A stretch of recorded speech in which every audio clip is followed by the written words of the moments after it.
এটা পরিবেশ নষ্ট হয়। মালিক ভাই হুজুর কিচ্ছু বোঝে না, রে শেষ, একেবারে হুজুর কিছুই বোঝে না। ওই একবার আমি 5 স্টার হোটেলে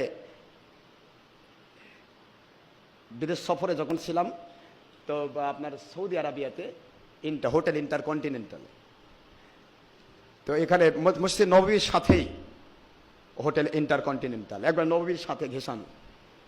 তো সে হোটেলে খাইতে দিল, তো সবাই এখন ওই যে কাঁটা চামচ দিয়ে খাচ্ছে। কাঁটা চামচ বলেন না, একটা কাঁটা আর একটা ইয়া, এটাই হলো 5 স্টার হোটেলে খাওয়ার নিয়ম এটাই।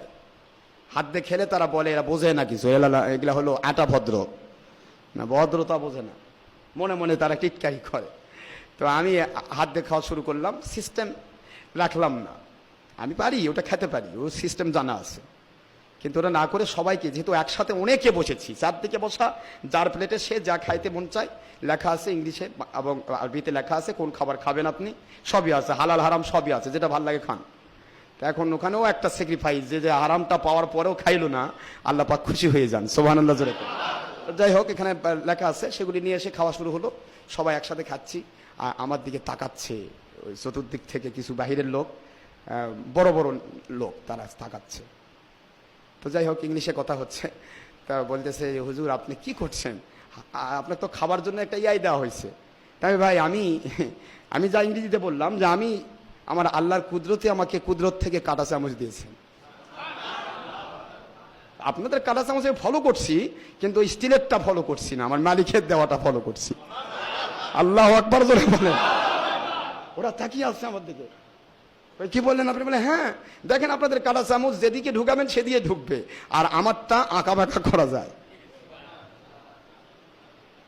আমারটা আঁকা বাঁকা করানো যায়, আঁকা বাঁকা করবো, যেদিকে খুশি সেদিকে লাগাবো, খাবো। এরপরে এগুলির প্রতিটা ক্ষেত্রে বিজ্ঞান প্রমাণ করছে। আপনারা মেডিকেল সায়েন্স পড়েন, আমাকে টিটকেরিও চিন্তা করবেন না, আগে মেডিকেল সায়েন্স পড়েন, যে এই প্রতিটা আঙ্গুলের ভিতরে আল্লাহর কুদরত এমন একটা হরমোন দিয়েছেন, ওটা যদি কেউ খাওয়ার পরে চেটে খায়, তাহলে তার ডিহাইড্রেশন হওয়ার সম্ভাবনা থাকে না। সুবহানাল্লাহ। তার ভিতরে এগুলি, এই হরমোনটা তার ডাইজেশনের ক্ষেত্রে কাজ করে। আপনারা যেহেতু এটাতে খাবেন না, ডিহাইড্রেশন হবে তার ভয়ে খাবেন পেপসি মিরিন্ডা, আমি তো পেপসি মিরিন্ডা খাই না, আমার এটার প্রয়োজন আছে। আল্লাহু আকবার।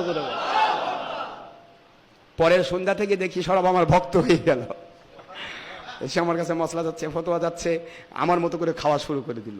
20 দিন থেকে সে হটে 20টা দিনই তারা আল্লাহ পাকের হাবিবের সুন্নত মেনে নিয়েছেন। তো তাহলে সুন্নত যদি একটা জারি হয়, একটা সুন্নত 100 শহীদের মর্যাদা, তাহলে আমি ওটা পেলাম, যারা ওটা করলো সারা জীবন তার একটা কপি আমার নামে থেকে গেল। এই কথাটা আমরা বলি না ইচ্ছা করে, মানুষ কি বলবে, মানুষ বলার কিচ্ছু নাই। মানুষ কি আমাকে জান্নাতে নিয়ে যাবে?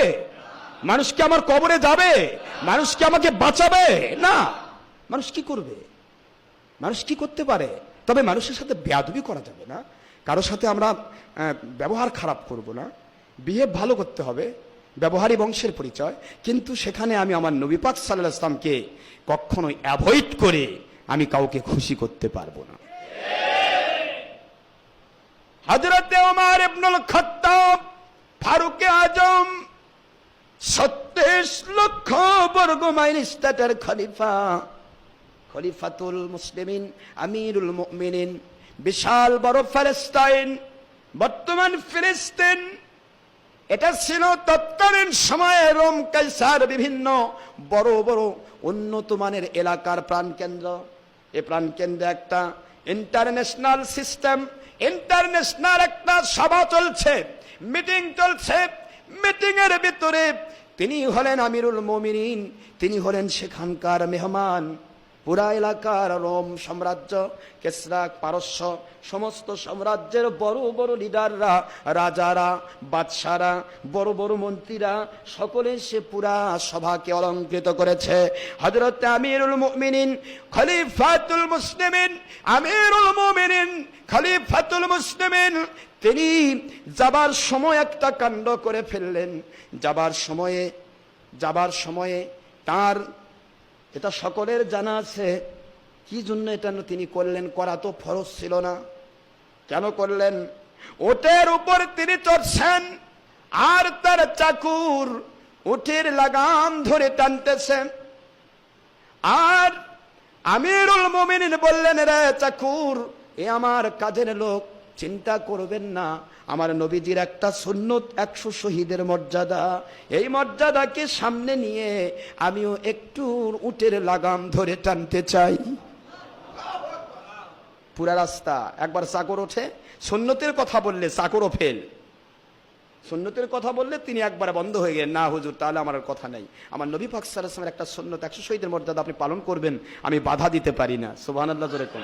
তাছাড়া ওই চাকরকে কখনো তিনি মানাতে পারছিলেন না, চাকর মানবেই না, না কখনোই নয়, আমি আপনার গোলাম, কেনা গোলাম, আর আপনি হলেন আমার মালিক, আমার মুনিব, আপনি আমার লাগাম টানবেন, এটা কথা হলো নাকি?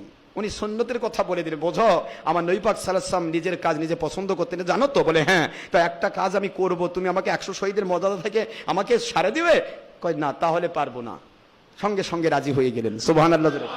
চাকরকে রাজি করা হলো, রাজি করার পর লাস্টের ফিনিশিং পর্বে international VIP most important person